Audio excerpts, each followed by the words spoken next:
Good morning, everyone, and welcome to the London School of Economics and Political Science. Welcome to those here in the room, as well as those who are listening online. My name is Minouche Shafiq, and I'm the director of the London School of Economics and Political Science. In 23 days, the UK will leave the European Union after a difficult period of political uncertainty and negotiation. But leaving will not be the end of the UK's relationship with the EU, a relationship built on a shared history, shared values, and similar hopes for the future. What will this new relationship look like? To set out her vision of the crucial next steps, I am delighted to welcome President Ursula von der Leyen, President of the European Commission, back to the LSE today. Now, some of you may have noticed in the announcement of today's event that it referred to Dr. von der Leyen as an LSE alumna first and President of the European Commission second. You may think we have got the order wrong, but it simply reflects how proud we are of her achievements as a former student of the school, a place where she herself has said she found an inner freedom which has stayed with her ever since, and which has led her to go on to being the longest-serving cabinet minister in Chancellor Merkel's government, and most recently as the first woman to serve as Germany's defense minister, and now as president of the European Commission. And we are also proud of her daughter, who is a graduate of the school, and her other daughter, who will soon be joining the school. So it is a long and very personal and close relationship. But moving on to her current role as President of the European Commission, the topic of her speech today, old friends, new beginnings, building a new relationship, a new future for the EU-UK partnership, could not be more welcome and more timely at this particular moment. Now, just a few logistics. For Twitter users, the hashtag for today's event is hashtag LSE Europe, and this event will be recorded and podcast and available for live streaming. There will be time for questions after the lecture, and I'll take questions from members of the public and students, and also take some questions from the press as well. So please join me in welcoming Dr. Ursula von der Leyen, President of the European Commission.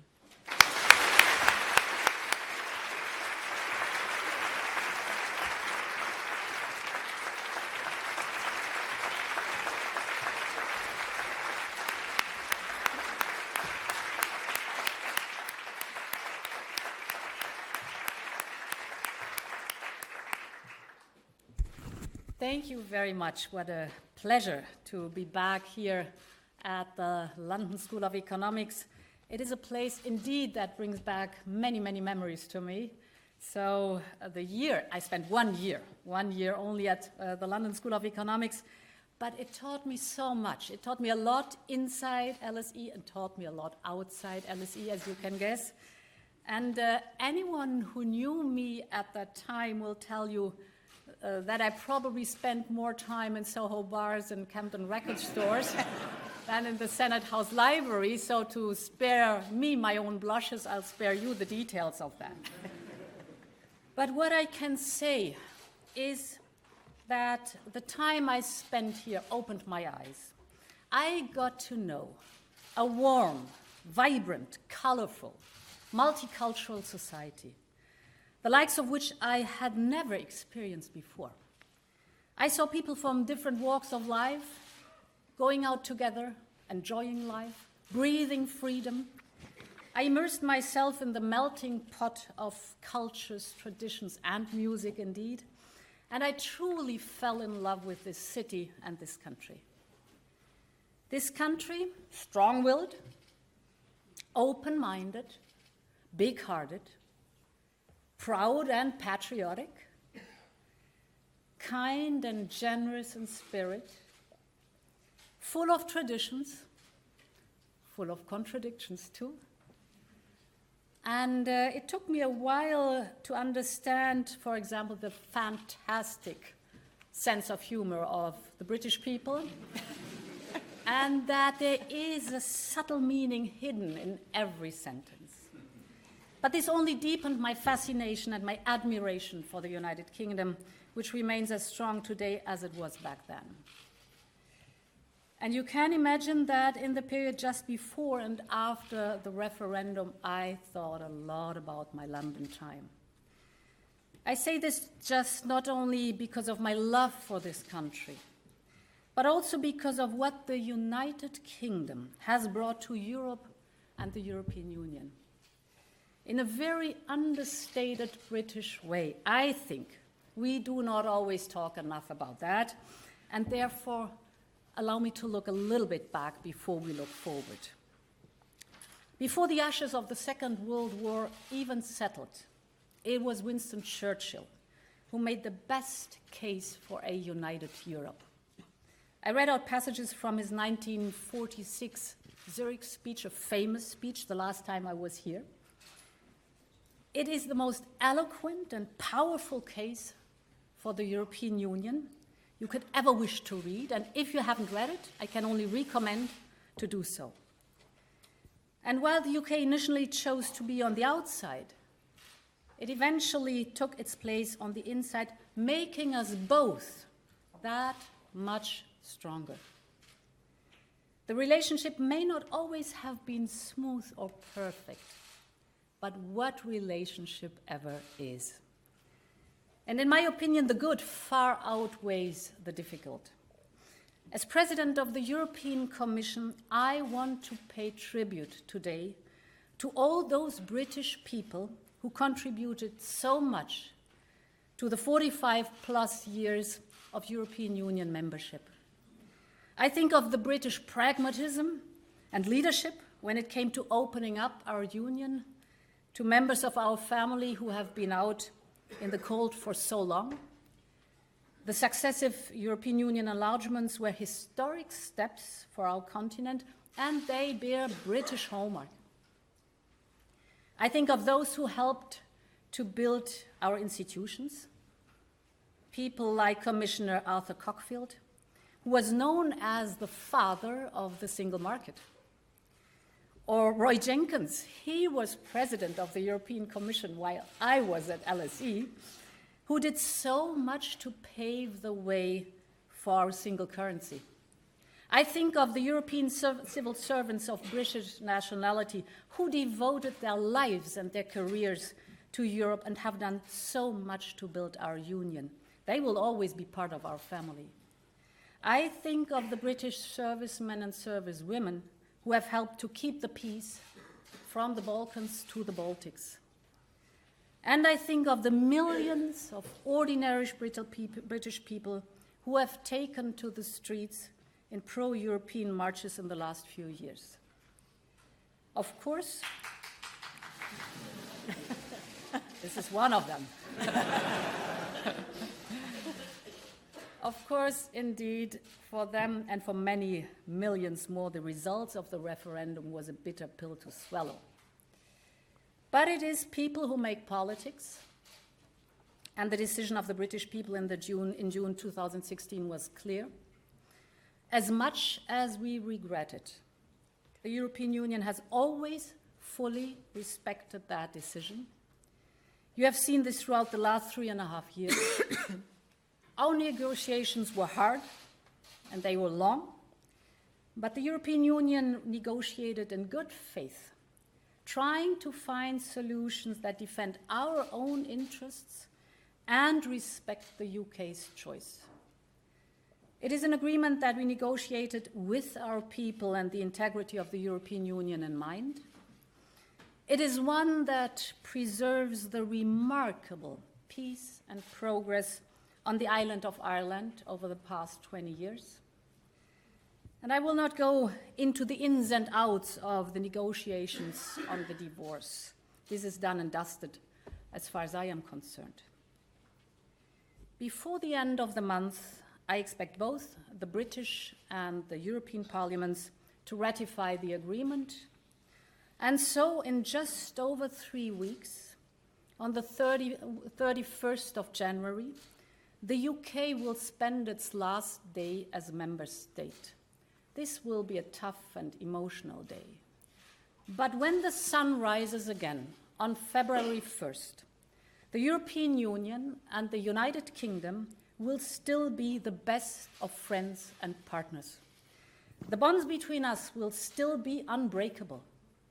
We will still contribute to each other's societies, like so many Brits have done in the European Union, and as so many EU citizens do here every single day, whether as teachers or as nurses, as doctors, whether working as CEOs or in NGOs. We will still have a lot to learn from each other. The UK is home to thriving creative and cultural sectors, to cutting-edge digital innovation and scientific excellence, in some of the world's best universities with brilliant minds, many of them from all across Europe. We will still share the same challenges, from climate change to security. We will still be allies and like-minded partners in NATO, the United Nations, and other international organizations.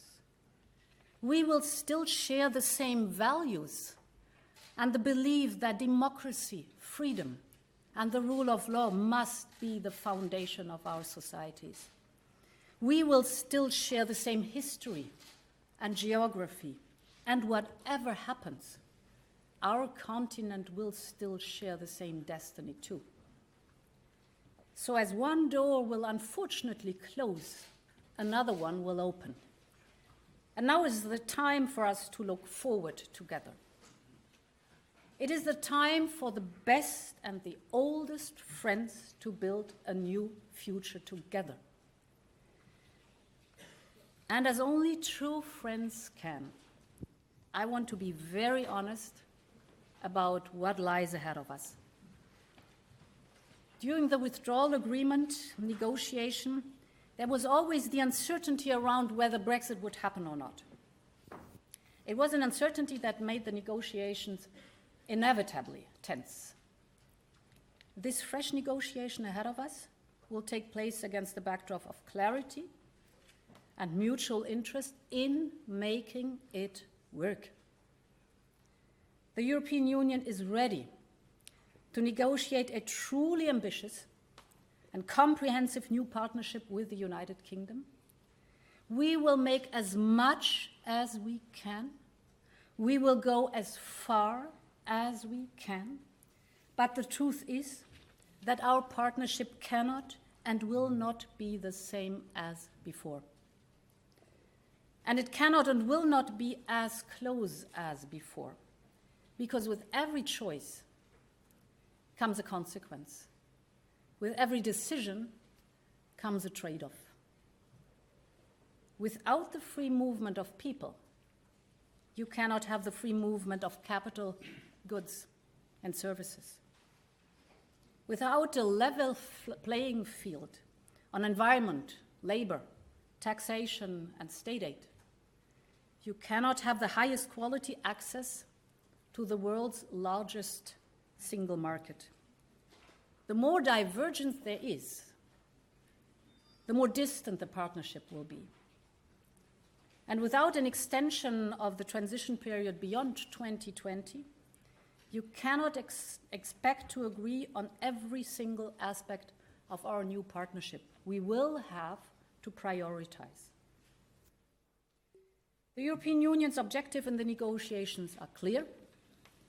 We will work for solutions that uphold the integrity of the European Union, its single market, and its customs union. There can be no compromise on that. But we are ready to design a new partnership with zero tariffs, zero quotas, zero dumping, a partnership that goes well beyond trade, and it is unprecedented in scope.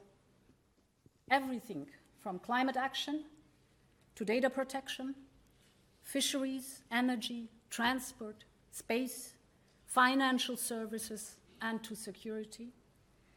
And we are ready to work day and night to get as much done within the time frame we have. None of this means that it will be easy. But we start this negotiation from a position of certainty, goodwill, shared interests and purpose. And we should be optimistic. We need to be optimistic. We need to be optimistic for those young people leaving school in the next years who want to study and learn abroad. We need to be optimistic, and we need to look to how British and European researchers could work together to find solutions of our most pressing challenges and to develop the new technologies the world does really need. And we must ensure that we continue to work together on upholding peace and security in Europe and around the world. We must build a new, comprehensive security partnership to fight cross-border threats, ranging from terrorism to cybersecurity to counterintelligence. Events in recent years in Salisbury, Manchester, London, and all across Europe have underlined the need for us to work together on mutual security. The threat of terrorism is real, and we have to share the necessary information and intelligence between the European Union and the United Kingdom to stop terrorists from crossing borders and attacking our way of life. The nature of today's threats means that no one can deal with these challenges on its own. This is even more true for foreign policies, as we see today, even though Britain will be outside the European decision-making structures. There will be plenty of need for common responses to address foreign, security, and development challenges near and far, be it in our immediate neighborhood in the east and south, or in the Horn of Africa, Sahel, Sub-Saharan Africa, or be it in wider Middle East or different parts of Latin America or Asia. The truth is that Brexit will not resolve any of the existing challenges for the European Union nor for the UK. And even being apart and not bound in the treaties, it will require intensive cooperation on our foreign and security policies. That's essential. That's essential because we share so much experience and because we share so many of the same values. We have to uphold these values, not only when it's easy, but above all, when it's hard. Dear friends, as we embark on this new partnership with the United Kingdom, the European Union must also continue to forge its own path in today's world. One consequence of the Brexit vote has been to strengthen the unity and the faith in Europe as a project for the common good. The truth is that Brexit has highlighted the value of being together in today's ever more unsettled world. It reaffirmed our collective belief that we can do more when we do it together. Individually, the nations of Europe are becoming smaller and less influential on the world scale. In 1950, before the Union was formed, the United Kingdom, Italy, and Germany were among the 10 most populous countries in the world, 1950. Today, only one lifespan later, only one of those is in the top 20. And while Europe's population is set to decline by the end of the century, Africa's alone will grow by more than 3 billion. At the same time, new economies are emerging, and old partners are retreating back to their own path, and we face change and new challenges ahead of us. Climate change, for example. If there's one area where the world needs our leadership, it is on protecting our climate. It is existential for Europe and for the whole world. Last month, we launched the European Green Deal. The European Green Deal is not only about emissions, it's also about emissions, but not only about emissions. It's about boosting innovation. It's about clean technologies. It's about green financing. It's about quality food. It's about modern mobility. The European Green Deal is our new growth strategy, and it will create new businesses and markets in Europe and across the world. The novelty and the difference is that we will and can foster a growth model that is not consuming or extracting, but one that gives back more to the planet than it takes away from the planet. Great Britain is as dedicated as the European Union when it comes to addressing climate change and taking global leadership. A whole continent has to mobilize, and the whole world needs to be part of this transformation. The European Green Deal won't happen overnight, and it will be demanding, and no country can hope to handle climate change alone. But if this is the right thing to do, and if we do it together, we can lead the change. Dear students, over the next months and years, we will have to loosen some of the threads which have been carefully stitched together between the European Union and the United Kingdom over 5 decades. And as we do so, we will have to work hard to weave together a new way forward. I say this because Brexit does not only mark the end of something. On the contrary, it also marks a new phase in an enduring partnership and friendship. It will be a partnership for your generation, and I count on you all to make it a success. You can choose collaboration over isolation. You can shape your continent's destiny. You can hold your governments accountable. You can refuse to be satisfied with the status quo. And you can turn things into how they should be. I know the last few years have been difficult and divisive. I hope that by being constructive and ambitious in the upcoming negotiation, we can all move forward together. There will be tough talks, and each side will do what is best for them. But I can assure you that the United Kingdom will always have a trusted friend and partner in the European Union. This is the story of old friends and new beginning. And in this good sense, long live Europe. Thank you.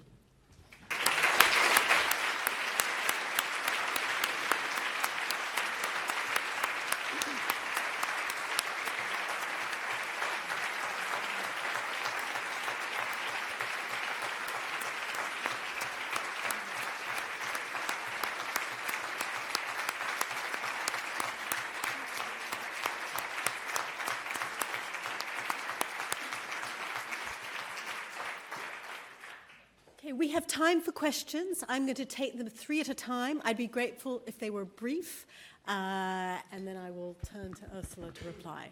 Can I see some hands? I'll take, let me take the gentleman here. I'll take the woman in the back, and I will take the woman back here in the green. So yes, if the stewards could come and if you could just give your name and your affiliation and then ask your question. Hi, thank you very much for your speech. My name is Salvatore Berger. I'm an alumni of the European Institute in LSE. My question regards the place of citizens' rights in the settlement between the UK and the EU. There was yesterday a leak letter from Michel Barnier to not directly from you, I expect, about the fact that the withdrawal agreement bill that the UK Parliament is passing at the moment was granting the ability of UK minister to water down some rights about the future of EU citizens' rights in the UK relative to the watchdog that could help EU citizens have a proper ability to due process in the case they were refused their ability to live in the UK later on through the settled status? Sorry, it's a bit of a nerdy question. But what I'm wondering is how should the EU respond to threat of a watering down of EU citizens' rights here in the ongoing process of the negotiations? Thank you. Thank you. The woman in the back, right there, with her arm up, and then there was a woman here in a green top, yes. Thank you very much. My name's Laura Parker. I'm a former European Commission official, proud European and married to an Italian. So mine is the other half of the question that my friend just asked, which is whether you would consider associate citizenship for British individuals. I feel torn by the notion that we leave the EU as a bureaucratic structure, but as someone who loves someone from another bit of the EU, I don't quite see how I managed to leave it. So I'd like you to say a little bit more, perhaps, about citizenship for we Brits who want to continue to be citizens of the European Union. And thank you so much for coming today. Hi, my name's Georgia. I'm a master's student here at the LSE. I was really interested in what you spoke about sort of the pathway to future security cooperation.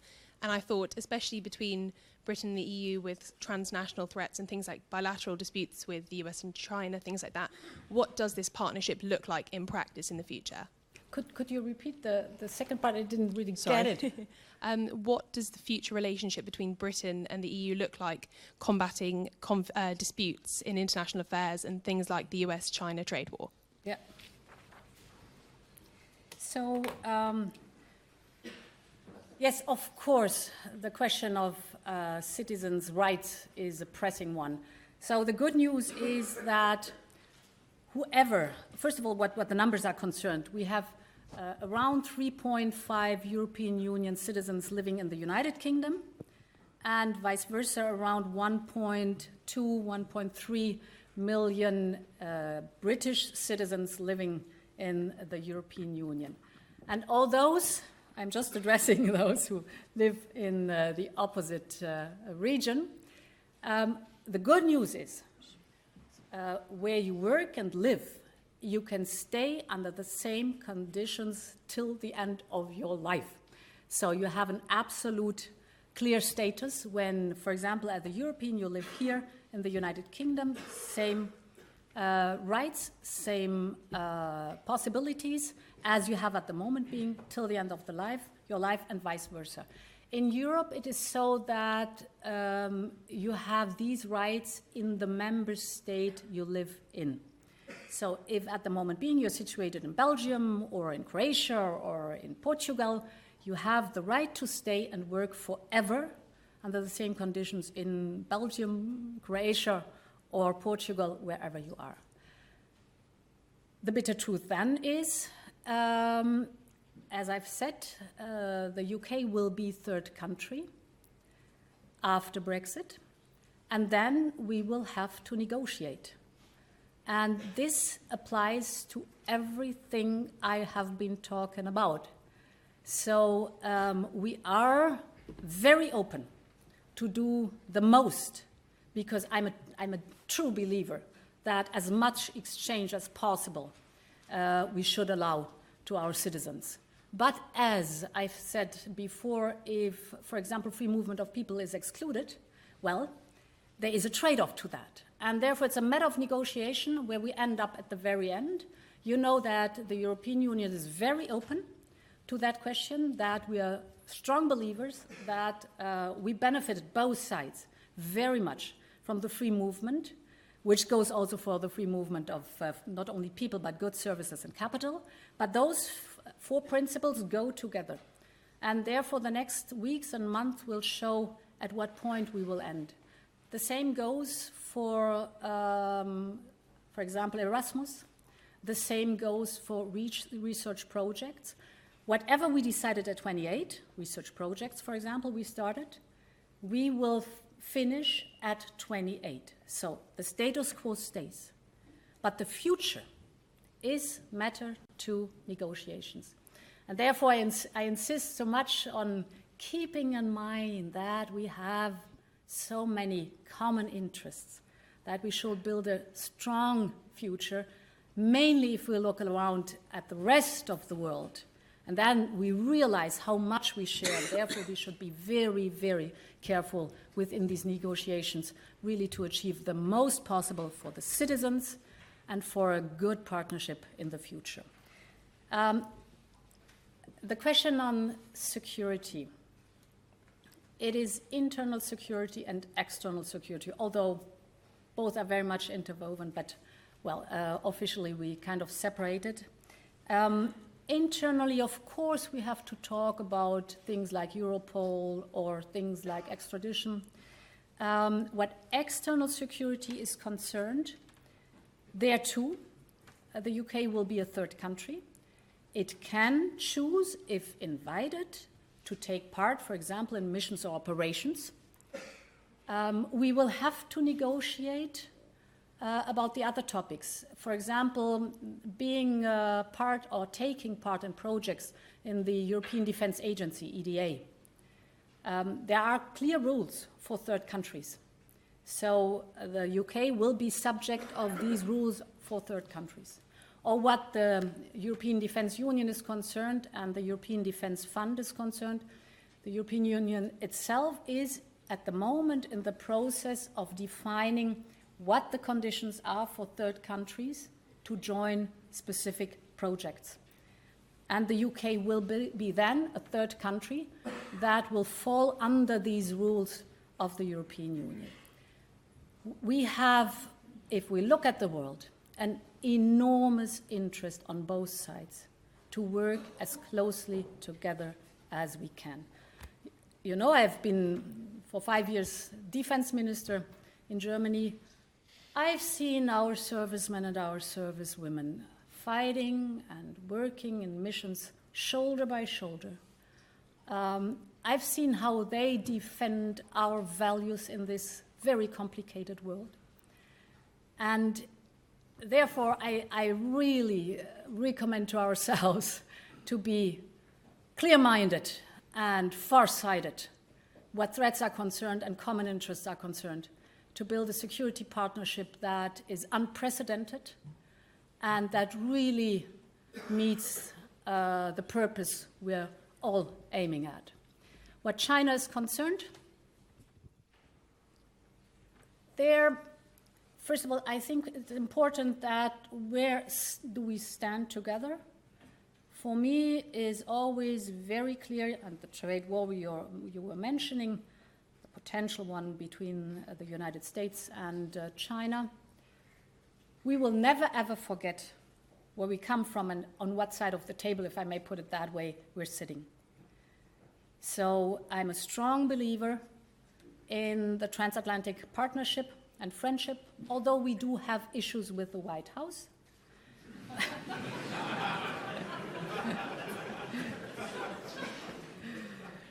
But, you know, we're looking back on 7 decades, 70 years and more of a friendship that is built of millions of contacts in the cultural sector, in science, in the business sector, personal friendship. And this is the foundation we do have. And from that foundation on, we can tackle these issues too. So to be very clear where we're at. I think it is very important that conflicts and trade, we always keep in mind who will benefit at the very end. And therefore, I would be very welcoming if there are sensible and smart agreements we can find with China. With China, we have China's very assertive. China's very far-reaching by now.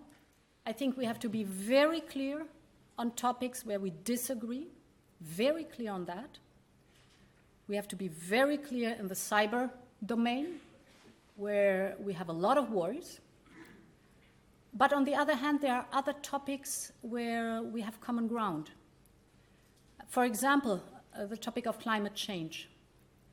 China starts now to introduce the emission trading system and is coming to the European Union and Commission and asking for our experience we had with introducing the emission trading system, which is good because in an ideal world over time fighting climate change, we need a worldwide budget of CO2 with an emission trading system on it, and CO2 has to have a price. So if we get China along to go into that topic together with that, it's good for us, it's good for China, it's good for the planet. But as I said, you have to be very frank on other issues, human rights, cybersecurity, where we have huge differences. Great, thank you. Let me turn to some colleagues from the press, maybe John Penner from BBC, and then maybe James, and then Sam Coates from ITV. Thank you very much. John Penner, BBC News. Might it be possible to agree the outline of a deal in the time available, maybe covering goods, and then continue negotiating, or, without a transition, must it be all or nothing by the end of the year? Okay, and then James. James Mates, ITV News. Madam President, on a similar note, when Boris Johnson says to you this afternoon, I want a comprehensive and ambitious free trade agreement and I want it by the end of the year, will you say to him, yes, let's go for it, or no, you can't have both?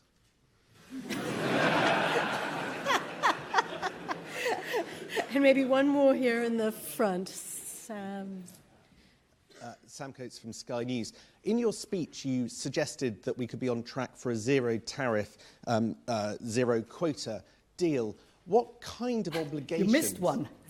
Zero dumping. Yes. What kinds of obligations might Britain have to adhere to get that, or are you simply offering that here today? Mm-hmm. Okay, thank you. Voila. The transition time. It is very, very tight. I briefly touched on the topics we have to negotiate, and this was not even the whole list of it. So it is basically impossible to negotiate all of what I've been mentioning and the other dossiers that are there too. Therefore, we will have to prioritize as long as we face that deadline of end of 2020. And I can only recommend that we prioritize it in a way that we first of all tackle those topics where at the end of the year, when we're running out of time, we will not have an international agreement or something to fall back on, but only a hard exit, which would not be good for the UK, nor would it be good for the European Union. And therefore, the priorities will have to be sorted out. I'm deeply convinced that, as I said, for all the fields, this is huge what we have to negotiate. Net 9 to 10 months at most, because at the very end it has to be ratified too, will be enough. But therefore, it's not an all or nothing thing, but it's a question of priorities we have to set, and we have to work as hard as possible. I would prefer that we look at the whole scenery during summer, or before the summer starts would be better, because we might together want to take a reconsideration of the time frame before the 1st of July. But let us start, first of all, at the 1st of February with sorting the field and going into the negotiations. As I said, we're determined to work as hard as we can, as much as we can, but there are, of course, limits.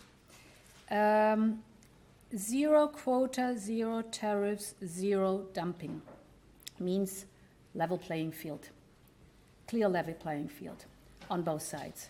So whatever is diverging from a level playing field, of course, increases or decreases the uncomplicated access to the single market. And for details, we would have to go through the different fields. But If you take, for example, well, no, I will not go into details because otherwise we go through the whole negotiation now, but which will take a bit more than this lecture. Actually, more than end of 2020. But the idea behind it is zero quota, zero tariff, zero dumping, absolute level playing field, fine. The more you diverge from that, the more, of course, or the less the uncomplicated access to the single market is there. Okay, thank you very much. Final round of questions. Let me take, oh, so many.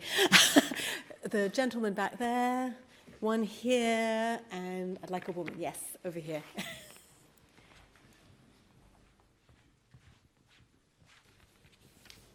Thank you. Thank you very much. My name is Juan Lombardo. I'm currently posted to the Mexican Embassy here in London and also an LSE alumni. So my question has to do with... If you could speak up just a little bit. Yeah, my question... Yeah, can you hear me? Yeah. My question has to do with third-party negotiations and particularly with the capacity of the UK to negotiate with those third parties, particularly with those with whom the EU has an agreement already, like a free trade agreement. So there's a bit of confusion here, but my understanding is that the UK will only be capable of negotiating once they formally leave the EU. And those third countries will be notified by the Commission that you preside, Madam. So my question is, when will that notification will come to those third countries, letting us know when the UK is legally capable of negotiating a free trade agreement and no longer binding by the agreements that it has as a member of the EU? Okay. One here and the lady back here. One right up front here. Yeah, this one here. And then right there. Yeah. Who's next? Yeah, me? Thanks. Yes, please. Yeah, Matt Fried, Channel 4 News. Thank you very much for coming. There we go. Wonderful speech.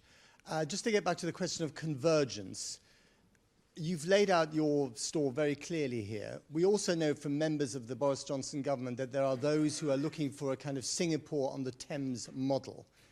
To what extent do you perceive that to be a threat to the interests of the European Union, and what are you prepared to do about it? Okay.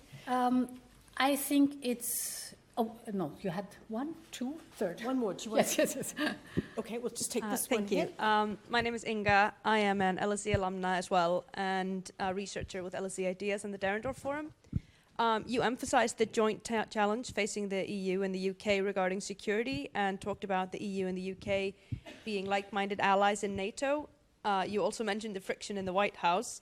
Given Macron's recent comments, the situation in Turkey and the US military actions, do you think NATO is a viable alliance for the future and will, contribute to the relationship between the EU or the UK, or do you think it'll create even more challenges? Yeah, okay. I just have to write it down. I must admit I didn't really get the question all above, but I think it was so. When will the UK have the green light to do third-party negotiations from the EU? Okay. I look at Michel Barnier. When will it be? Michel.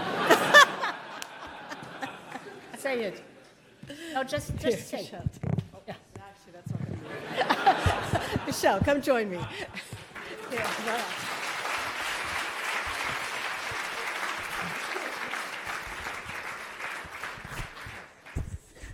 Thank you, Ursula. No, to be clear, as the President said, leaving the EU, leaving the single market, leaving the customs union, huge and very many consequences. And I just want to repeat that leaving the EU, the single market and the customs union means for the UK to leave in the same time, mechanically, automatically, 600 international agreements. Among them, all the trade agreements. That means that the UK has to rebuild each and every trade agreement with all the other third countries in the world, which is a huge and a very, very important task. And what we have planned in the negotiation, in the withdrawal agreement, and for the transition, that the UK will be allowed to begin, and we know that they have already begun for last year, many negotiations with many third countries. None of this agreement can be implemented before the UK leaves. So, as a member states, they cannot implement this agreement. That means that they are allowed to negotiate, and we give them this time to negotiate. They cannot be implemented before the UK leaves. All right, we go back to Singapore question. I would not recommend that we kind of label the end of the negotiation. It will be the EU UK brand on it. And as I've said, I think we have to be very clear that it's a matter of trade-off and choices. And nothing will be as it was before. All will change. We have to accept that fact. So there is a difference being a member state and not being a member state, what access and ease is concerned. And therefore the fields will be a matter of negotiation. I take a very important field, that are the financial services. There too, all will change. Because right now, we are all able within the 28, if you have a bank, that from home you can operate in a different member state easily. This will change. This is over. And the question is, you can get for some sectors some equivalences, which is kind of the being allowed to operate that way. But this is a decision then unilateral from the European Union. And therefore a whole of topics, a lot of topics, we have to go through and figure out how we end up at the very end. Of course, both sides have their strengths and their weaknesses. Both sides have a field where they are better off and they are not as good off. And therefore, it is a matter also of always looking at the mutual interest we do have. At the very end, we want our economies to prosper.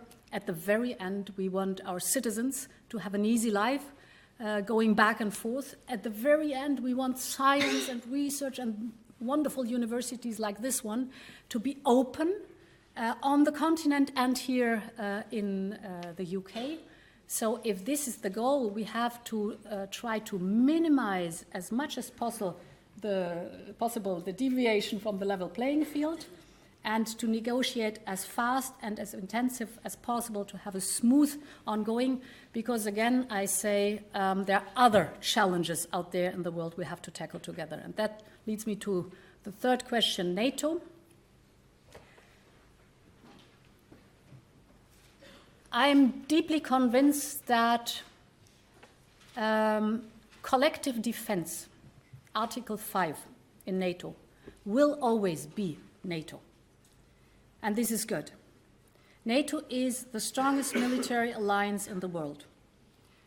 And this is good too. The European Union will never be a military alliance. It's much broader and way different, and it has completely different means and instruments. We have, over the last 3.5 years, started to build up the European Defence Union, which is complementary to NATO, following the idea that as 27, it is smart to be to a high degree interoperable, to procure together, to develop and research together. This is smart in doing it, and to get our act together, if I may put it that way. It's also in NATO's interest, because 22 of the European member states are also member in NATO. So it's in NATO's interest. But I see many fields besides the purely question of collective defense, which is a very important one, where also the European Union is being called upon. And therefore, it has to get structures and procedures, as I was saying in the European Defence Union, but also the wide field of economic development, neighborhood, diplomacy, all the topics that are needed to not only win or settle a conflict, but to win peace then afterwards and give people a perspective for their future. And at the moment being, I always think that we should never ever underestimate the importance of the ability to have a dialogue and to have trusted relations. I know that during times where there are tensions and conflicts, that is dominant. But at a certain point, in every conflict, you have to go back to talks. And then it's helpful to have established channels, to have trusted relations where you can start again to establish some kind of link, to get out of a dramatic crisis, and to work on increased peace and reconciliation within the region and beyond the region. And therefore, I'm a strong believer that NATO is important, but I'm very much convinced that NATO also needs the European Union. Thank you so much. Okay.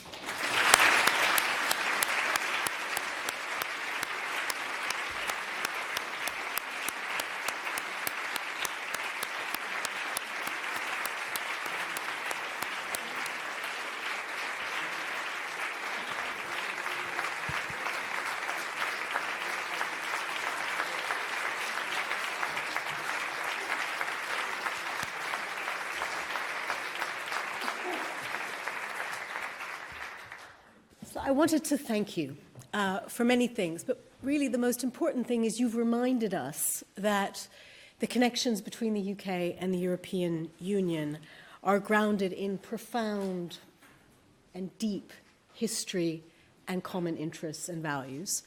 And you've reminded us that there's a very personal dimension to those connections, and many people in this room, I think, share those very personal connections in our own relationships and in our own lives. The negotiations will be about policy. Policy can diverge, and policy after January 31st will probably diverge. But those personal and those very profound common values and interests will persevere after January 31st. And you've reminded us to keep sight of those much more important long-term issues as we enter a very complicated set of negotiations. Thank you for coming, and thank you for reminding us of those big, important issues.